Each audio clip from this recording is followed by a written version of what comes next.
book I'm reading right now called Conversations with God. Probably one of the top 5 most important books I've read in my life. It is a channel work. A guy was homeless in Oregon. His name is Neil Donald Walsh, and since then I've gotten to know Neil. But Neil had this habit where every time lousy situations happened to him, he would just write an angry letter to that person. So he had gone through 6 failed marriages. Every time he would think about what one of his ex-wives had done to him, angry letter. He had broken his neck in a car accident. He was homeless at one point, living in a tent. He would write an angry letter to the government, an angry letter to his ex-wives, and one day he decided he had had enough. He wrote an angry letter to God. Why did you do this to me? Why is my life so miserable? He would take these letters, he would crunch them up and toss them away. He would never send them. So no one actually saw what he wrote. So one day he wrote that angry letter to God, but before he could put his pen down, he felt like something grabbed his hand and forced him to write a reply. And the reply was, "Do you really want to know?"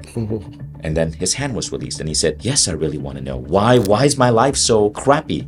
And something grabbed his hand and an answer came. And he continued doing that, and he ended up, after I think it was 3 or 4 to 6 months, a whole notepad of a conversation with God. And somewhere in the conversation, God shared many things. Shared the meaning of life, why we are here, spiritual advice, the truth behind religion, ideas on how to manifest, how to form your own reality, how every thought we create is literally manifesting our reality. And somewhere there God said, and someday this will be a book. You need to share these words. I'm not just talking to you, I'm talking to everyone who is going to experience these words. So Neil goes to different publishers. 20 reject him. One guy accepts him because this guy actually reads this conversation from this crazy man who claims he's talking to God. They turned it into a book called Conversations with God, and it stays in the New York Times for 5 years. He writes a 2nd book and a 3rd book and a 4th book. And after he wrote the 4th book, at that point, him and I were connected. I reached out to him and we produced a program with him called Awaken the Species, which is on the behaviors of HEBs, highly evolved beings. That sits on Mindvalley.